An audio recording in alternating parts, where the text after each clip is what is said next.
3000 രൂപ വീതം 60 വയസ്സ് കഴിഞ്ഞവർക്ക് മാസം തോറും ലഭിക്കും. എങ്ങനെയാണെന്നല്ലേ നമുക്ക് നോക്കാം. Welcome back to my YouTube channel. നിങ്ങൾ എന്റെ വീഡിയോ ആദ്യമായിട്ടാണ് കാണുന്നതെങ്കിൽ ചാനൽ സബ്സ്ക്രൈബ് ചെയ്യുക. തുടർന്നും ഇതേപോലെയുള്ള ഇൻഫോർമേറ്റീവ് ആയിട്ടുള്ള വീഡിയോസിന്റെ നോട്ടിഫിക്കേഷൻസ് ലഭിക്കുന്നതിന് വേണ്ടി ആ ബെല്ലൈക്കൺ കൂടി ഒന്ന് പ്രസ് ചെയ്യുക. നമ്മുടെ സംസ്ഥാനത്തെ ആളുകൾക്ക് അഥവാ രാജ്യത്തെമ്പാടുമുള്ള ആളുകൾക്ക് കേന്ദ്ര സർക്കാർ വാർദ്ധക്യ പെൻഷനുകൾ നൽകും.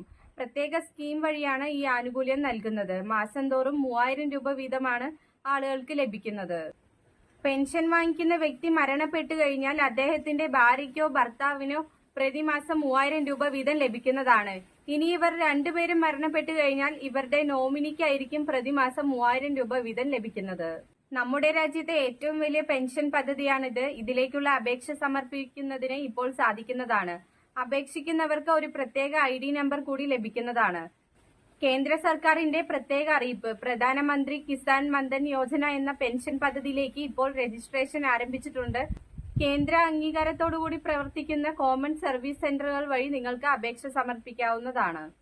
ഇതോടൊപ്പം തന്നെ LIC ഓഫീസുകളിൽ എത്തിയാൽ ഈ പദ്ധതിയിലേക്കുള്ള അപേക്ഷ വയ്ക്കുന്നതിനുള്ള കൃത്യമായ നിർദ്ദേശങ്ങൾ നിങ്ങൾക്ക് ലഭിക്കുന്നതാണ്.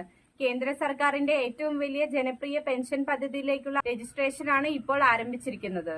ഈ പദ്ധതിയിലൂടെ 60 വയസ്സിന് മുകളിൽ പ്രായമുള്ള ഏതൊരാൾക്കും 3000 രൂപ വീതം മാസം ധനസഹായം ലഭിക്കുന്നതാണ്. കിസാൻ മൻധൻ യോജന ആയതുകൊണ്ട് തന്നെ കിസാൻ സമ്മാൻ നിധി പദ്ധതിയിൽ ഉൾപ്പെടുന്ന എല്ലാ കർഷക കുടുംബങ്ങൾക്കും ഇതിലേക്ക് രജിസ്റ്റർ ചെയ്യുന്നതിനു വേണ്ടി സാധിക്കുന്നതാണ്. ഇനി കിസാൻ സമ്മാൻ നിധി പദ്ധതിയിൽ അംഗമല്ലാത്തവർക്കും 2 ഹെക്ടറിൽ താഴെയാണ് ഭൂമിയുള്ളതെങ്കിൽ ഈ പദ്ധതിയിലേക്ക് അപേക്ഷിക്കുന്നതിന് വേണ്ടി സാധിക്കുന്നതാണ്.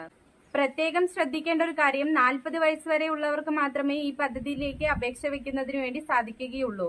കാരണം ഇതൊരു പങ്കാളിത്ത പെൻഷൻ പദ്ധതിയാണ്. 18 വയസ്സ് മുതൽ 40 വയസ്സ് വരെ ഉള്ളവർക്ക് അപേക്ഷിക്കാൻ സാധിക്കുന്നതാണ്. 18ാം വയസ്സിലാണ് ഈ പദ്ധതിയിൽ ചേരുന്നതെങ്കിൽ 55 രൂപ അംശാദായം അടയ്ക്കണം. പ്രായം കൂടുന്നതിനനുസരിച്ച് അംശാദായത്തിന്റെ നിരക്ക് വർദ്ധിക്കുന്നതാണ്. ഇത് എല്ലാ മാസവും അടയ്ക്കേണ്ടതായിട്ടുണ്ട്. പക്ഷെ അടയ്ക്കുന്ന നിരക്കിൽ മാറ്റമുണ്ടാവില്ല. ഉദാഹരണത്തിന് 29ാം വയസ്സിലാണ് ഈ പദ്ധതിയിൽ ചേരുന്നതെങ്കിൽ 100 രൂപയാണ് അടയ്ക്കേണ്ടത്. പിന്നീട് അങ്ങോട്ട് എല്ലാ മാസങ്ങളിലും 100 രൂപ വീതം അടയ്ക്കണം. അത് പിന്നീട് 30ാം വയസ്സിലാണെങ്കിലും 31ാം വയസ്സിലാണെങ്കിലും 100 രൂപ വീതം തന്നെയാണ് മാസം തോറും അടയ്ക്കേണ്ടത്. അതേപോലെ 40ാം വയസ്സിലാണ് ഈ പദ്ധതിയിൽ ചേരുന്നതെങ്കിൽ 200 രൂപയാണ് അടയ്ക്കേണ്ടത്. പിന്നീട് അങ്ങോട്ട് എല്ലാ മാസവും 200 രൂപ വീതം അടയ്ക്കേണ്ടതായിട്ടുണ്ട്. അതായത് നമ്മൾ ഈ പദ്ധതിയിൽ ചേരുമ്പോൾ എത്ര തുകയാണോ അടയ്ക്കുന്നത് ആ തുക തന്നെയാണ് പിന്നീടുള്ള എല്ലാ വർഷങ്ങളിലും മാസം തോറും അടയ്ക്കേണ്ടത്. നമ്മൾ അടയ്ക്കുന്നതിന് തുല്യമായിട്ടുള്ള ഒരു തുക തന്നെ കേന്ദ്ര സർക്കാർ നമ്മുടെ പേരിൽ നിക്ഷേപിക്കുന്നതാണ്.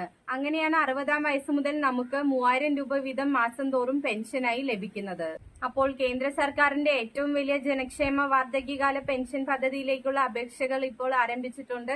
ഇതിൽ അപേക്ഷിക്കുന്നവർ ശ്രദ്ധിക്കേണ്ട ഒരു കാര്യം, മറ്റ് കേന്ദ്ര സർക്കാരിന്റെ പെൻഷൻ പദ്ധതിയിൽ ഇതിൽ അപേക്ഷിക്കുന്നവർ അംഗമായിരിക്കാൻ പാടില്ല. അതേപോലെ കേന്ദ്ര സംസ്ഥാന സർക്കാർ ജീവനക്കാർക്കും ഈ പദ്ധതിയിലേക്ക് അപേക്ഷിക്കാൻ സാധിക്കില്ല.